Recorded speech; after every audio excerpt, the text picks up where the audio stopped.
Kita dengan sejarah baginda Nabi tentu ada tujuan. Tak kenal maka tak sayang. Agar kita semakin cinta kepada baginda, maka mari kita mengenal sejarah perjalanan hidup baginda. Dulu kita pernah menghadirkan di majelis ini tentang syama'il, sifat-sifat khusus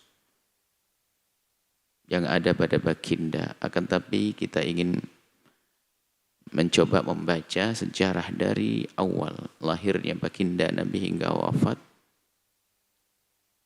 Dan kami melihat ada satu buku ringkas. Banyak buku sejarah Nabi yang berjilid-jilid bahkan dan sangat tebal. Tapi kami ingin mengambil poin-poin dari satu buku yang tadi disebutkan oleh muqaddim barnamij atau pembawa acara, yaitu Khulasah Nurul Yakin. Ringkasan dari satu kitab Nurul Yakin. Ringkasan hanya ibaratnya tentang poin-poin.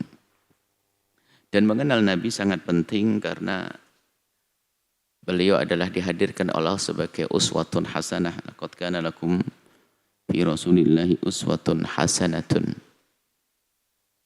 liman kana yarjullaha wal yawmal akhir. Karena beliau adalah suri toladan yang sangat sempurna. Tidak ada lagi melebihi daripada beliau. Maka kalau kita ingin punya gaya hidup yang paling bagus, ya gaya hidupnya baginda Nabi SAW. Selama ini kita berkaca, bercermin kepada orang tanpa kita sadari. Kita meniru. Maka sungguh sangat rugi kalau kita salah bercermin. Salah membaca. Salah mendengar. Sehingga sangat cukup kalau seandainya kita membaca. Kita ingin berkaca atau kita ingin membaca sejarah manusia. Maka cukuplah akan terwakili segala kehidupan yang kita perlukan dengan cara hidupnya baginda Nabi SAW. Sehingga cara kita bersuri toladan semakin jelas di saat kita betul tahu bagaimana Nabi. Dan kita harus yakin betul bahwa beliau baginda Nabi adalah pintu kita menuju Allah. Kalau kita ingin mendapatkan kasih sayang dan cinta dari Allah, tidak ada jalan kecuali mengikuti Nabi. Dan tidak akan bisa mengikuti Nabi kecuali kita kenal baginda Nabi. Qul in kuntum tuhibbunallaha fattabi'uni yuhibbukumullah. Kalau kalian mencintai Allah, fattabi'uni, ikuti aku. Aku di sini Nabi Muhammad. Maka buahnya kalau kita bisa mengikuti Nabi, buahnya adalah yuhibbukumullah, Allah akan mencintai kalian. Untuk mengikuti Nabi mustahil kita akan mengikuti apanya dan bagaimananya kalau kita tidak tahu tentang baginda Nabi SAW. Kemudian juga ada ancaman di sana kalau kita melanggar Nabi, maka kita akan mendapatkan petaka. Falyahdhar. Hendaknya waspada alladzina yukhalifuna an amrihi. Mereka yang melanggar baginda Nabi hendaknya waspada akan dapatkan hukuman. Antusibahum fitnatun, untuk mendapatkan siksa gara-gara tidak ikut Nabi, melanggar Nabi. Yusibahum adzabun alim, atau mendapatkan siksa yang sangat pedih. Lah untuk agar kita tidak melanggar Nabi, ya tentu kita harus tahu Nabi dong. Baik, kita harus tahu betul dengan Nabi. Banyak buku-buku sejarah Nabi yang tulis dengan ringkas, tapi kita tidak boleh merasa cukup dengan buku sejarah Nabi ringkas itu.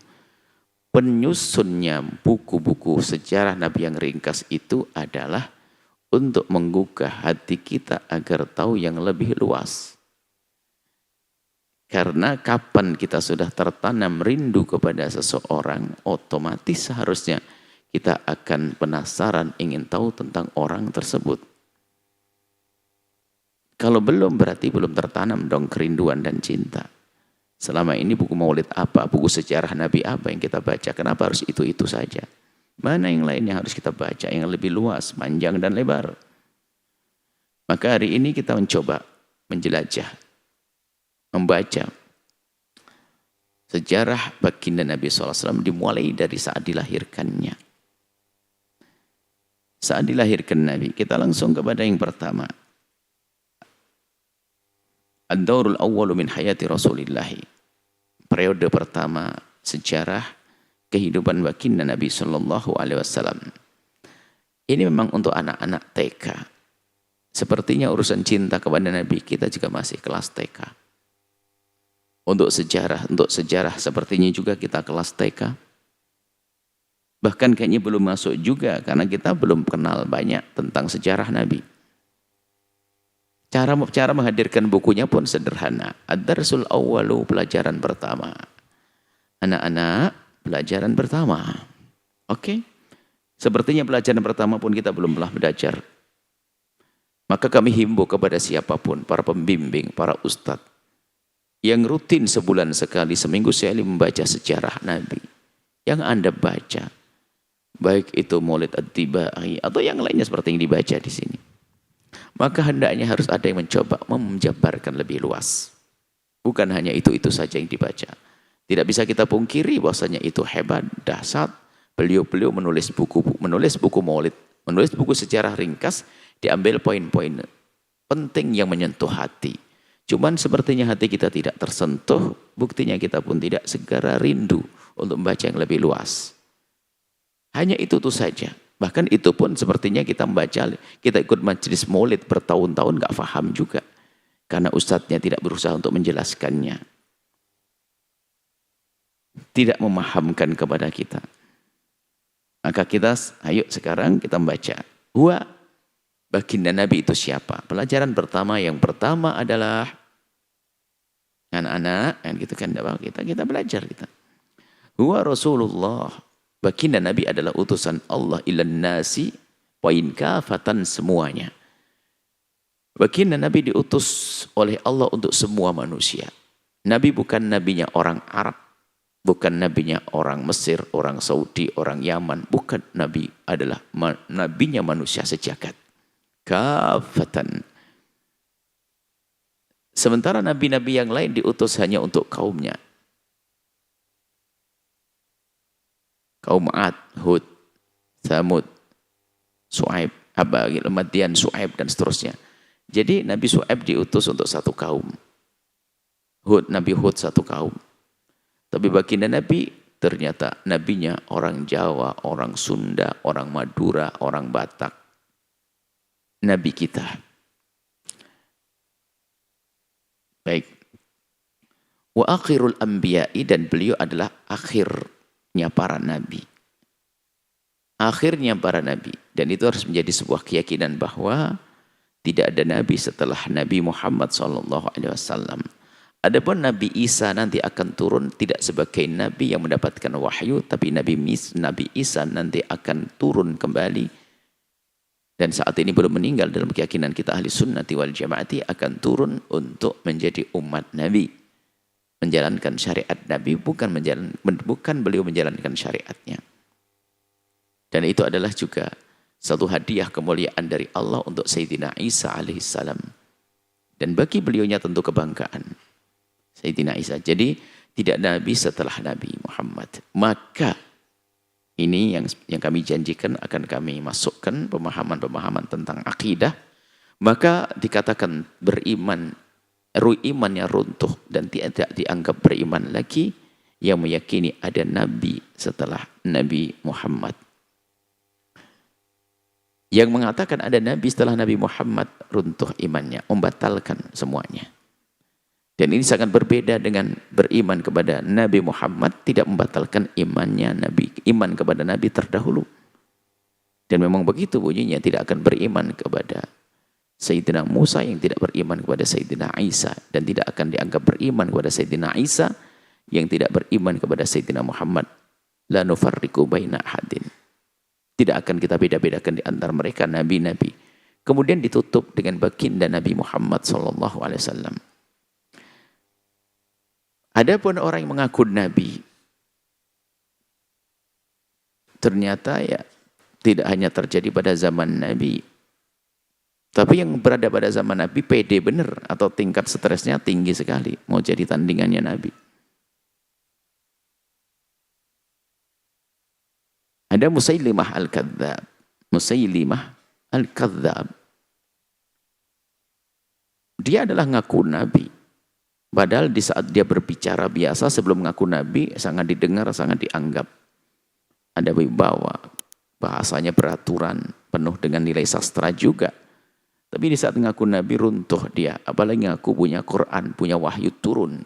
Bahkan sempat mengadakan kesepakatan dengan nabi untuk bagi wilayah. Nabi Muhammad jadi nabi bagian sana, Musailimah bagian situ, gitu. Dan selalu punya ayat tandingan, tapi setelah dia membaca ayatnya yang turun kepadanya, dari iblisnya, dari syaitannya, orang pada tertawa, apa-apaan itu Musailimah. Kalau Nabi kan punya bahasa, punya Al-Quran dari Allah, yang bahasanya pun berbobot. Alam taro kaifa fa'al rabbuka bi ashabil fil. Kan ada kisahnya, dan punya makna. Orang yang hidup di Mekah pun faham tentang kisah ini. Alam taru kaifa fa'ala rabbuka bi ashabil fil alam yaj'al kaidahum fit tadlil arsala alaihim taran ababil tarmihim bi hijaratin min sijil faj'alahum ka'asfin ma'kul. Musailimah berkata, aku juga punya wahyu, namanya juga al-fil, wa ma adraka mal fil khurtumuhu tawil. Ini ceritanya anak-anak, tahukah kamu apa gitu gajah? Wah, gajah itu punya belalai panjang dan seterusnya. Jadi biarpun dia katanya penyair handal, di saat mencoba mengaku nabi runtuh dia. Begitu juga nanti. Ada pengaku-ngaku nabi setelah Nabi Muhammad ada. Ternyata di negeri kita juga banyak yang ngaku nabi, bahkan ngaku malaikat. Yang aneh bukan dia, karena dia memang orang bermasalah di dalam urusan mentalnya dan keimanannya. Yang menjadi masalah adalah kenapa kok ada yang percaya. Sebab bagi Nabi Muhammad dan nabi-nabi yang terdahulu, Nabi Musa, Nabi Isa, dikukuhkan menjadi nabi tentu ada mukjizat-mukjizat. Sehingga dengan mukjizat itulah, mukjizat itu yang menantang, yang menunjukkan kebenaran apa yang telah diaku dan didakwa oleh seorang nabi. Nah ini mukjizat-mukjizat. Jadi tidak ada nabi setelah Nabi Muhammad. Adapun sekelompok orang yang mengatakan ada nabi, maka selagi dia mengaku itu adalah nabi, adalah imannya runtuh. Jangan takkan mereka orang Islam lagi. Seperti Mirza Ghulam Ahmad, bagi kaum yang mengatakan dirinya adalah nabi, bahkan juga merentet satu riwayat, aman Nabi Musa wa lam yu'man bi Isa, wa aman Nabi Isa wa lam yu'man bi Muhammadin, wa man aman Nabi Muhammadin wa lam yu'min bil mau'ud. Oh, serem. Mau'ud itu Mirza Ghulam Ahmad. Yang tidak beriman kepada mau'ud ini maka belum diamalkan fi dairatil kufri, maka masih di wilayah kekafiran. Oh, serem. Nah, ini ngaku nabi. Kemudian mengaku nabi ini ada dua. Ada mengaku nabi dengan bentuknya, ada mengaku nabi dalam sifatnya. Aku nabi itu kafir, atau sifatnya, yaitu kelompok yang mengaku Islam. Yang mengatakan bahwa mereka punya pimpinan agama yang maksum, yang terjaga dari dosa. Wah, ini termasuk mengambil satu sifat nabi, berarti kayak nabi, kayak menghadirkan nabi. Jadi ada kelompok yang punya imam-imam maksum, hati-hati. Kalau sudah imam maksum kan imam tidak bersalah. Kalau sudah tidak bersalah, omongannya pasti benar. Omongannya pasti benar ya kayak Al-Quran dan hadis Nabi, bahaya. Sehingga bisa saja membatalkan hadis karena perkataan imam. Kalau perkataan ulama sangat jelas akan dibatalkan asalkan kalau tidak cocok. Maka itu bentuk halus daripada kekafiran. Maka Nabi Muhammad adalah akhir para nabi. Wa imamur rusli, beliau adalah pemimpinnya para utusan. Dan diwujudkan apa? Ditampakkan di saat Nabi masih hidup waktu di Isra dan Mi'rajkan, Nabi menjadi imam para anbiya wal mursalin di saat sholat di Masjidil Aqsa. Ini adalah baginda Nabi. Ja'a bid-dinil islami. Yang kedua adalah baginda Nabi datang dengan agama Islam, agama membawa kedamaian. Ini harus menjadi catatan penting bahwa Nabi Muhammad membawa agama damai. Jika ada orang Islam yang tampak membawa Islam, menyebarkan Islam tidak damai, jangan dia salahkan Nabi dan jangan salahkan syariat Nabi. Itu adalah perilaku orang yang tidak damai. Dan kita harus membaca kepada dasar-dasar perilaku orang. Di dalam hal ini adalah agama. Jadi dasar perilaku seorang mukmin adalah agamanya.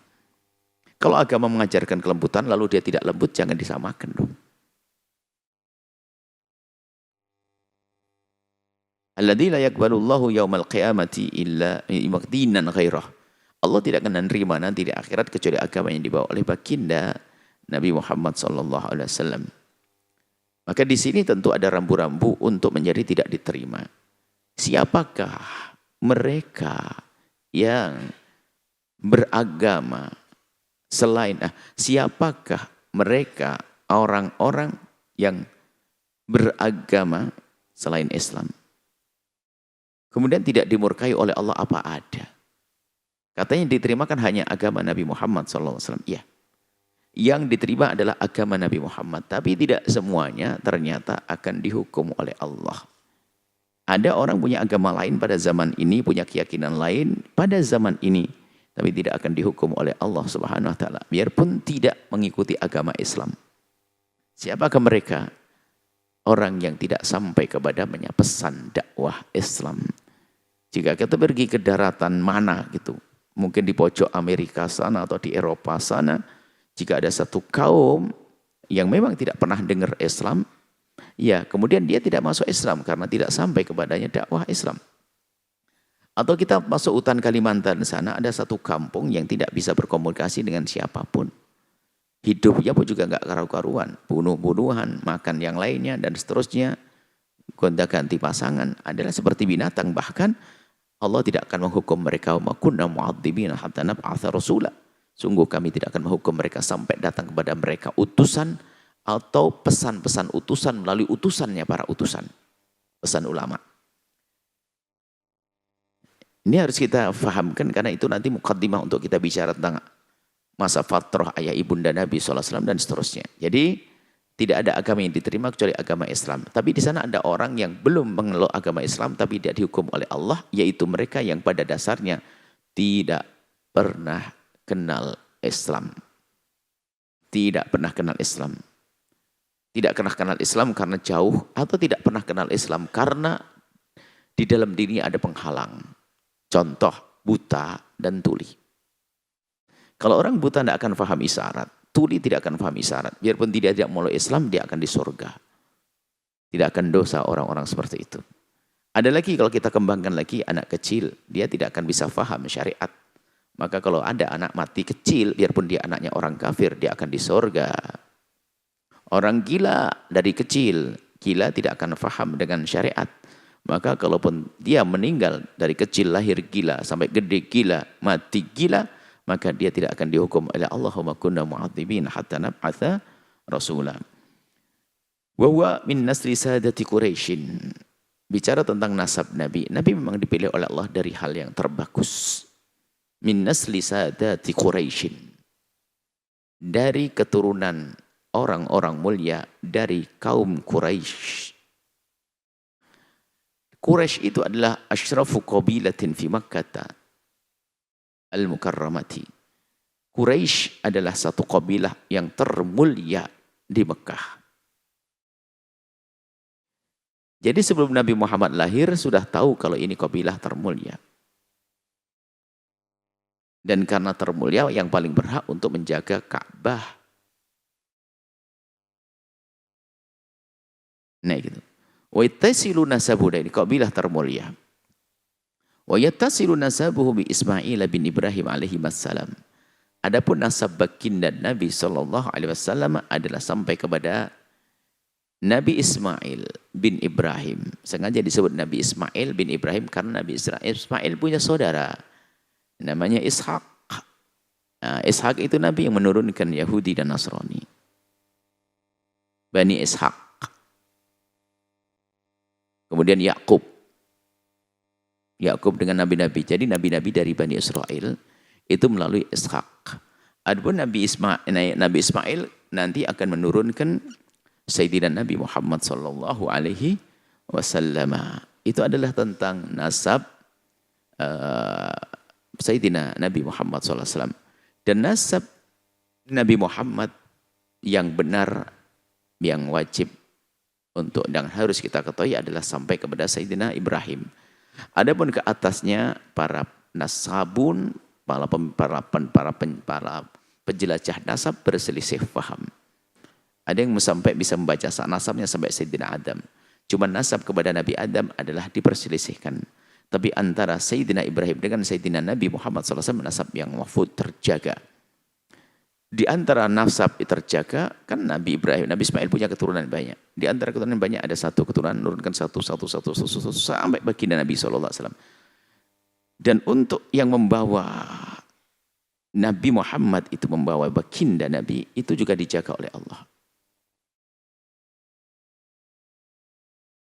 Sampai Nabi Adam, Nabi Ibrahim alaihissalam. Bahkan kalau dilacak sampai ke atas, sampai kepada Nabi Adam terjaga. Terjaga dari dua hal. Dari hinanya zina dan hinanya kekufuran. Jadi baginda Nabi ke atas, kakek moyangnya tidak pernah berkenalan dengan yang namanya zina.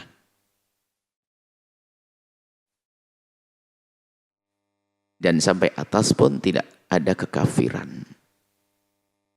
Maka ini yang harus kita jadikan dasar untuk membaca orang-orang yang ke atas dari Nabi. Dimulai dari ayah ibunda baginda Nabi SAW. Kemudian kakek beliau. Kemudian Nabi Ibrahim. Sampai bahkan ke atasnya pun tentang Nabi Ibrahim. Yang berayah Azar itu pun dijelaskan. Bahwa Azar adalah bukan ayah kandung Nabi Ibrahim, tapi paman. Dan itu adalah dijelaskan oleh para mu'arrikhin, para ulama juga. Baik Nabi Ibrahim ke bawah, Nabi Ibrahim ke bawah sampai Nabi Muhammad, tidak ada kekafiran. Tidak ada kekafiran, baik di sebelah ayah atau ibu. Semuanya mulia. Dan tidak berurusan dengan syahwat liar alias perzinaan. Itulah kemuliaan yang Allah berikan kepada baginda Nabi sebelum terlahir hingga terlahirlah Nabi Muhammad SAW, seorang yang sangat-sangat mulia pilihan. Dari zuhirnya pun sudah zuhir pilihan, sebelum batinnya batin pilihan. Kemudian nanti kalau kita kembangkan tentang fisik Nabi, keadaan Nabi, semuanya serba istimewa. Dan itu dihadirkan dalam satu buku namanya Syama'il Al-Muhammadiyah yang pernah kita baca. Tentang bagaimana paras Nabi, tentang cara berjalan Nabi, cara tersenyum Nabi, cara makan Nabi, cara hidup Nabi, itu adalah syama'il. Baik, ini adalah tentang baginda Nabi yang harus kita fahami. Nabi Muhammad SAW adalah wa Rasulullahi ilan nasi ajma'in. Ringkasannya, itu kan ada pertanyaan, man Sayyiduna Muhammad, siapakah Sayyidina Muhammad? Bimadha ja'a, datang membawa apa? Mi'ai qabilatin abawahu, ayah atau orang tuanya dari kabilah apa? Biman yatasilu nasabu, dengan siapa sampai nasabnya? Jawabannya balik ke atas. Ini adalah untuk anak-anak TK beneran, tapi nggak apa-apa. TK saja kayaknya kita perlu belajar. Ini adalah praktis ringan, nanti bisa dibeli bukunya ini. Di mana-mana ada buku ini. Sebelum nanti insya Allah bersama majelis ini akan hadir satu tim, sudah menyiapkan untuk membuat satu buku sejarah yang dikemas, digabungkan antara sejarah Nabi, yang dimasukkan dalamnya pembahasan urusan fikih, pembahasan akidah, dan pembahasan tarbiyah atau tasawuf. Khulasah kesimpulannya adalah Sayyiduna Muhammad baginda Nabi Muhammad SAW adalah huwa Rasulillahi, beliau adalah utusan Allah ilan nasi ajma'in, kepada semua manusia. Ja'a biddinil islami, datang dengan agama Islam. Agama Islam, agama yang diridai oleh inna dina indallahil Islam. Wawa Arabiyyun, Nabi Muhammad adalah orang Arab. Di saat disebut kearapannya bukan masalah ras. Rasis, bukan mengajari kita rasis. Akan tapi menyebutkan memang asalnya Nabi seperti itu. Nabi dari Arab. Nabi dari Arab. Dan Arab diperas lagi Arab Quraisy. Seperti itu. Jadi Nabi kalau kita bisa baca, kita jelentrehkan, Nabi itu pilihan dari pilihan dari pilihan dari pilihan lagi begitu. Dari pilihannya pilihan. Itu bagi Nabi SAW. Quraisyun, Adnaniyun. Jadi kalau naik adalah Quraisy Adnan. Itu adalah baginda Nabi SAW. Baik, kemudian ya ini adalah sebentar. Kita perlu agak sedikit percepat. Semua tahu Nabi Quraisy, Nabi Arab. Maka jangan kita mencaci ke Quraisy. Jangan mencaci Arab. Kalau memang ada orang yang tidak baik, hati-hati. Jangan kita memarahi Arab karena kita tidak mencaci karena kearaban. Hari ini ada upaya-upaya untuk menjauhkan kita dari baginda Nabi, mulai dari dijauhkan syariatnya. Ternyata orang menjauhkan syariatnya tidak gampang. Lalu dengan cara menjauhkan dari kearapannya, sehingga orang akan menjadi sombong dengan sukunya masing-masing. Dengan alasan, yaitu katanya Nabi kan bukan rasis. Kenapa harus Arab-Araban? Kita, memang di Arab ada namanya Abu Jahal. Di Mesir ada Fir'aun. Ada. Tapi kita tidak bicara tentang orang-orang itu. Kita menyebutkan Nabi dari asal Arab. Dan Nabi adalah nabinya semua. Tidak boleh kita pungkiri kalau Nabi asal Arab. Maka jangan sampai kita membenci kearapan. Membenci Arab. Khawatir membenci Arab itu kalau semakin tajam kebenciannya, akhirnya benci kepada Nabi SAW. Al-Quran Arabi, wala kalamu ahlil jannati fil jannati Arabi. Wa ana Arabi, Nabi Muhammad Arabi. Nabi Muhammad Arabi. Dan Nabi menghabarkan kepada kita tentang kemuliaannya. Ana sayyidu waladi Adnan, ana sayyidu waladi Adam, ana sayyidun nasi wala fakhr. Aku adalah paling mulianya manusia, paling mulianya anak keluar keturunan Adnan. Tapi aku tidak sombong. Nah, inilah kalimat tidak sombong harus kita jadikan sandaran. Dan dia hidup. Artinya apa? Untuk belajar bagi kita. Beliau yang sudah punya kemuliaan sangat tinggi dari nasab, dari ini pun beliau tidak sombong. Yang duduk di tanah. Beliau mengatakan, aku terlahir dari perempuan yang makan kedit, makan dendeng. Dendeng itu kalau negeri Arab, dendeng itu makanan orang melarat. Karena nggak bisa menyimpan, tidak punya kambing yang seger disembelih. Jadi agar awet, daging itu dikeringkan agar dimakan nanti lain waktu, lain musim. Ya, ini kedit. Jadi kalau kita kan dendeng enak dan makanan orang mahal di negeri ini. Beda wilayah juga jadi beda makna. Baik. Baginda Nabi dengan ketawaduannya. Kalau mau sombong paling pantas sombong. Tapi ternyata beliau tidak sombong. Itu yang harus kita hadirkan sebagai tarbiyah. Quraisy paling mulianya kabilah, paling mulianya nasab. Tapi apa yang terjadi pada Nabi tawadu? Tidak ada kesombongan. Bicara tentang hidup di rumah tangga, ya qummu wanzilahu. Beliau memungut sampah di rumahnya, membersihkan sampah, menyapu, memberikan alaf makanan ternaknya biasa. Nabi Muhammad SAW yuraqi thawbahu, menjahit bajunya. Itu Nabi. Mau apa? Adakah di sini orang lebih bagus dari Nabi? Yang ada adalah sombong. Nabi itu masuk dari sisi ini kita harus mengambil pelajaran. Bukan kita mengatakan, bukan hanya kita bernisbat kepada Nabi sebagai umat lalu sombong. Tidak, belajarlah. Beliau yang diberi Allah segala-galanya. Tapi beliau adalah sangat tawadhu. Sangat tawadhu. Memandang orang dengan penuh kasih sayang. Itulah Sayyidina Nabi SAW. Kemudian tentang nasabnya tadi, at-taritsani sedikit diperluas tentang nasabnya. Nasabu wa wafatuhu walidihi. Nasabnya ke atas ya adalah walid itu Abdullah bin Abdul Muttalib bin Hashim bin Abdi Manaf bin Qusay bin Kilab. Terus kalau kita baca ke atas sampai Sayyidina Ibrahim. Ummuhu Aminah, Sayyidah Aminah bintu Wahab bin Abdi Manaf bin Zuhrah bin Kilab. Jadi antara ibunda Nabi dengan ayahanda Nabi ketemu di kakek. Kakek yang kelima. Aminah binti Wahab bin Abdi Manaf bin Zuhrah bin Kilab. Keempat. Jadi 45 dengan ibunda Sayyidina Nabi. Jadi ketemu di sana. Ayahanda dengan ibunda yang ketemu. Fatajtami'u ummuhu ma'waliti fi jadil khamis wa kilab. Jadi kakeknya, ayah, ibunda Nabi itu nasabnya ketemu di atas. Ketemu di atas. Walau kutufiya telah meninggal waliduhu ayahandanya wa fi batni ummih. Waktu beliau ada di perut ibundanya. Allah buat seperti itu, tentu ada hikmah besar. Hikmah besar.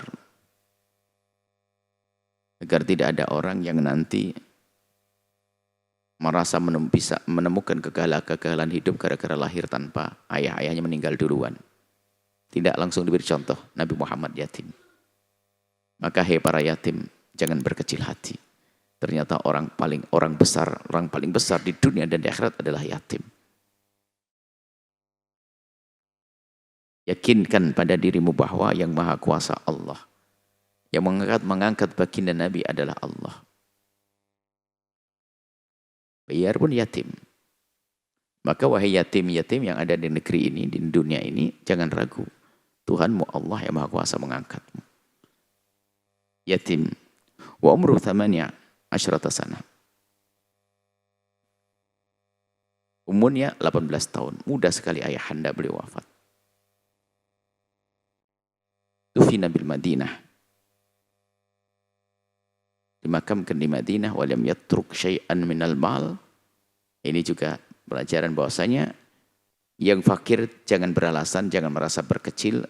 Kemudian wah saya orang fakir gak bisa jadi apa-apa. Oh tidak.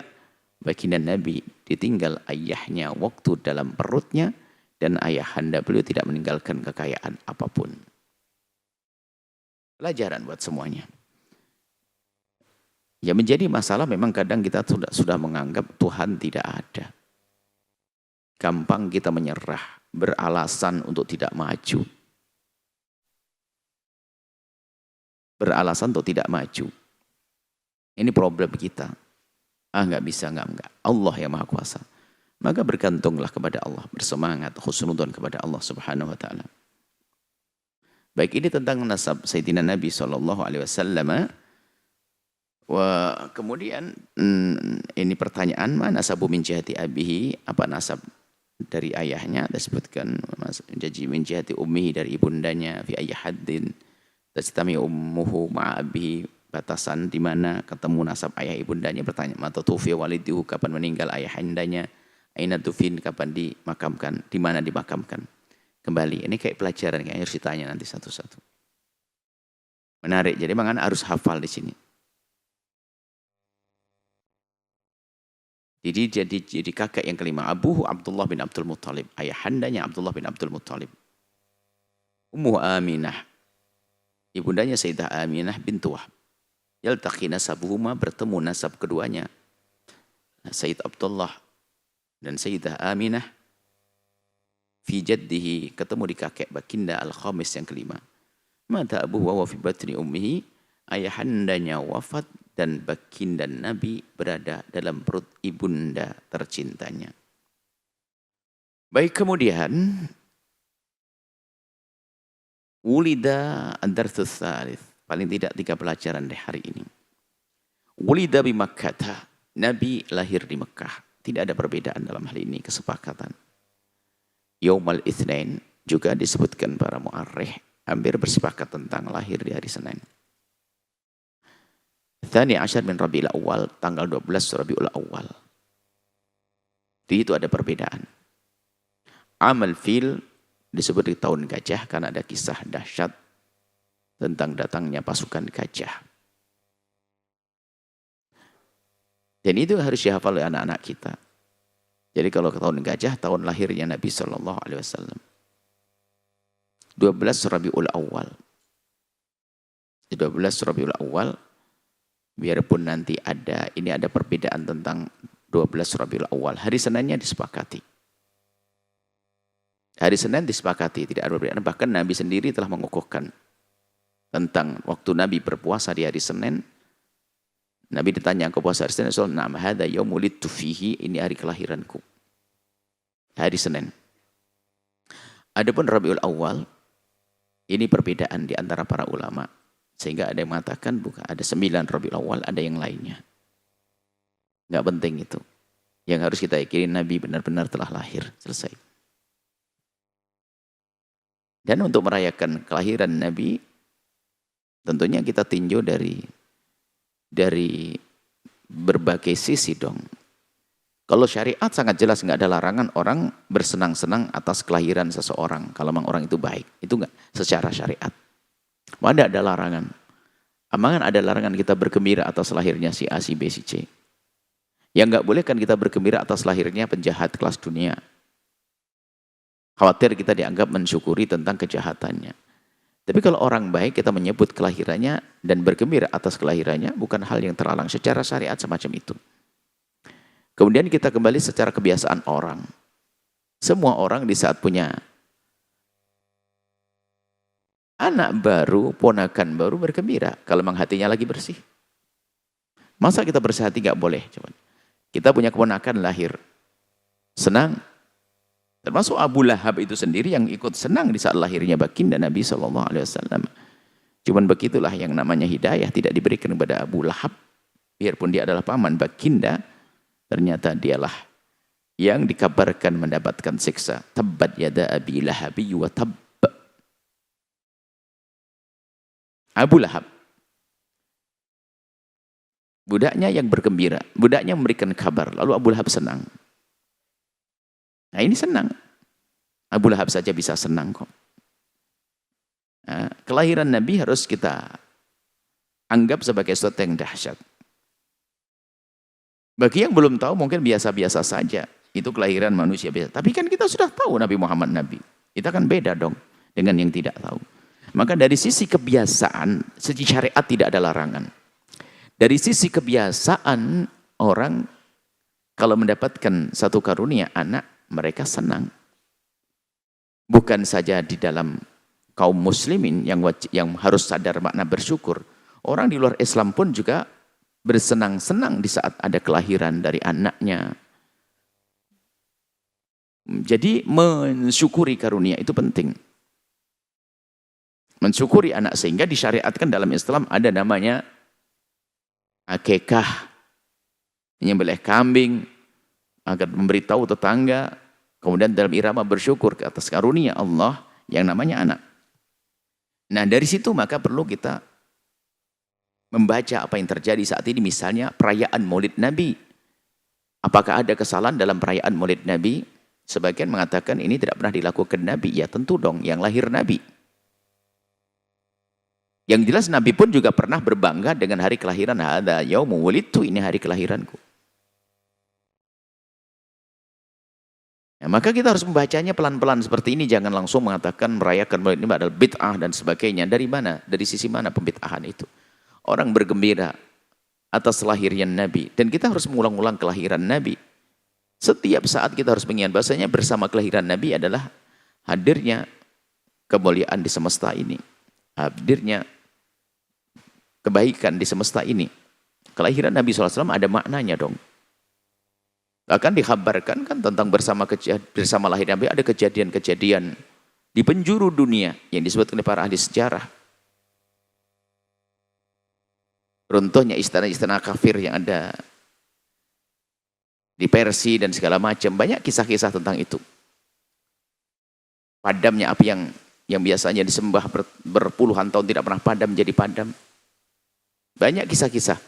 Yang jelas kita akan fokus tentang kelahiran Nabi. Coba. Secara agama, secara nas Quran hadis gak ada larangan. Mana ada larangan? La tutruni kama atratin Nasara Isa bin Maryam. Jangan kau kultuskan aku seperti orang Nasrani mengkultuskan Isa.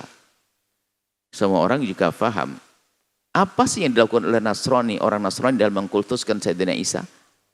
Ngerayakan maulidnya, kelahiran. Oh bukan, nganggap Tuhan. Itu loh kultus. Sudah sangat jelas kultusnya, kenapa kita bingung? Apakah ada orang merayakan maulid Nabi hari ini menganggap Nabi sebagai Tuhan? Tidak ada. Maka ini kelahiran Nabi. Kita tinjau dari sisi kebiasaan adalah wajar bergembira atas lahirnya seseorang. Dan kita mengenang untuk kita menumbuh suburkan cinta kepada orang tersebut sah-sah saja. Sementara di sana tidak ada larangan dalam syariat. Ini kelahiran Nabi SAW.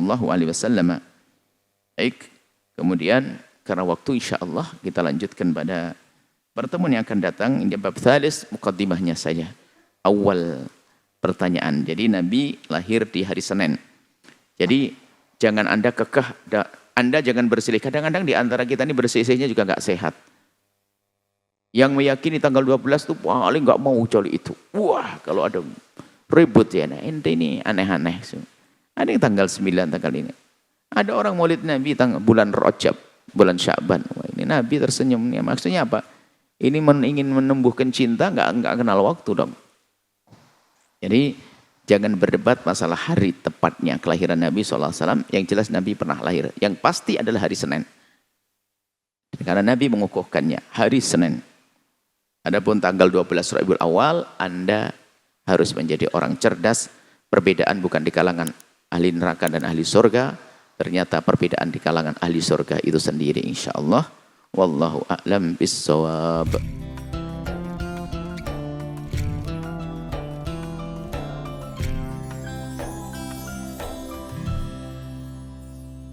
sahabat Al-Bahjah TV, setelah menyaksikan video ini, jangan lupa bersolawat kepada baginda Nabi Muhammad. Shollu ala Nabi Muhammad. Allahumma sholli alaihi wa ala alihi wa sahbihi.